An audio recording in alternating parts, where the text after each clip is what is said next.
আসসালামু আলাইকুম সবাইকে। এখানে প্রশ্ন হইল ৩০ টাকায় ১০টি ধরে ও ১৫টি ধরে সমান সংখ্যক কলা ক্রয় করার পর সবগুলো কলা একত্র করে ৩০ টাকায় ১২টি ধরে বিক্রয় করলে শতকরা কত লাভ বা ক্ষতি হবে নির্ণয় করে দেখাও। এখানে আমি ক্রয় করছি কত দিয়ে আর বিক্রয় করছি কত, এগুলা বের করা লাগবে। বের করার পর দেখা লাগবে লাভ হয়েছে নাকি ক্ষতি হয়েছে। এখানে আমি 10টি কলা ক্রয় করছি কত টাকায়? 30 টাকায়। আবার 15টি কলা ক্রয় করছি কত টাকায়? 30 টাকায়। আবার এর মধ্যে থেকে 12টি করে কলা আমি বিক্রয় করছি কত টাকায়? 30 টাকায়।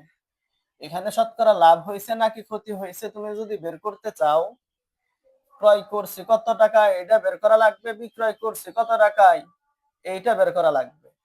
বের করার পর তারপর দেখা লাগবে লাভ হয়েছে নাকি ক্ষতি হয়েছে। তুমি প্রথমে লিখবা যে 10টি কলার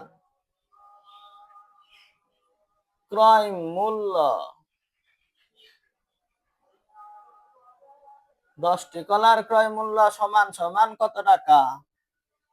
30 টাকা। 10টি কলার ক্রয় মূল্য যদি 30 টাকা হয় তাহলে একটি কলার ক্রয় মূল্য কত টাকা? এই 30 টাকাকে উপরের সংখ্যা 10 টাকা দিয়ে কি করা লাগবে? ভাগ করা লাগবে। 30 টাকাকে যদি 10 টাকা দিয়ে ভাগ করি ফলাফল কত হয়? 3 টাকা হয়। 10টি কলা যদি আমি 30 টাকায় ক্রয় করি তাহলে একটি কলার দাম কত টাকা পড়ে? 3 টাকায় পড়ে। আবার 15টি কলা ক্রয় করছি কত টাকায়? 30 টাকায়। তুমি লিখবা আবার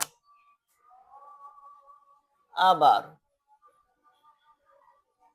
আবার আমি 15টি কলা ক্রয় করছি কত টাকায়? 30 টাকায়। 15টি কলা যদি আমি 30 টাকায় ক্রয় করি তার মধ্যে আমার একটি কলার ক্রয় মূল্য কত টাকা পড়লো? 30 টাকাকে কত দিয়ে ভাগ করা লাগবে? উপরের সংখ্যা দিয়া। উপরের সংখ্যা কত? 15। 30 কে যদি 15 দিয়ে ভাগ করে ফলাফল কত হয়? 2 হয়। 2 টাকা। প্রথমে আমি একটি কলা ক্রয় করছি কত টাকায়? 2 টাকায়। প্রথমে আমি একটি কলা ক্রয় করছি কয় টাকায়? 3 টাকায়, সরি। তারপরে আবার আমি একটি কলা ক্রয় করছি কত টাকায়? 2 টাকায়। এখান থেকে একটি কলা, এখান থেকে একটি কলা যদি যোগ করি তাহলে কয়টি কলা হয়? 2টি কলা হয়। 2টি কলা। আর এই 2টি কলার ক্রয় মূল্য একত্রে যদি করি তাহলে কত হয়? এখানকার একটি কলার ক্রয় মূল্য আমার পড়ছে কত টাকা? 3 টাকা। এখানকার একটি কলার ক্রয় মূল্য আমার পড়ছে কত টাকা? 2 টাকা। যদি আমি যোগ করি তাহলে ফলাফল কত হয়? 5 টাকা হয়। তাহলে আমার প্রতি 2টি করে কলার ক্রয় মূল্য পড়ছে কত টাকা? 5 টাকা। আমি প্রতি 2টি করে কলা বিক্রয় করতে পারছি কত টাকায়? এটা আমার বের করে বিবেচনা করা লাগবে। দেখো তুমি লিখবা যে আবার আবার প্রতি 2টি কলা কিন্তু আমি কিনছি 5 টাকায়। ঠিক আছে না? আমার এখন বিক্রয় মূল্য বের করা লাগবে। আমার বিক্রয় মূল্য এখানে কিন্তু প্রশ্নে কিছু অংশ দেওয়া আছে যে 12টি ধরে 30 টাকায় বিক্রয় করা হয়েছে। অর্থাৎ আমার 12টি কলার বিক্রয় মূল্য কত টাকা? 30 টাকা।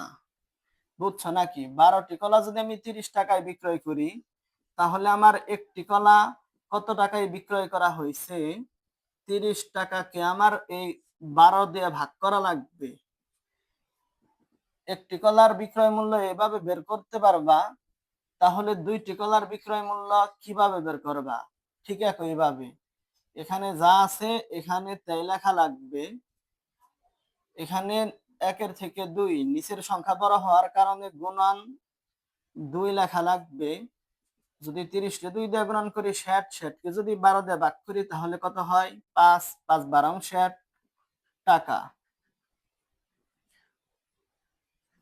এখানে আমি কলা, 2টি কলা, এই যে এখানে 2টি কলার ক্রয় মূল্য আমারও কত টাকা? 5টি কলা, 5 টাকা। সরি, কি রেখে কি বলতাছি। আবার 2টি কলার বিক্রয় মূল্য আমার কত টাকা? 5 টাকা। ক্রয় মূল্য আর বিক্রয় মূল্য সমান হওয়ার কারণে এখানে আমার লাভ বা ক্ষতি কোনোটি হবে না। এখানে তাই লিখে দিও যে ক্রয় মূল্য এবং বিক্রয় মূল্য সমান হওয়ার কারণে লাভ বা ক্ষতি কোনোটি হবে না। আশা করি বুঝতে পারছো।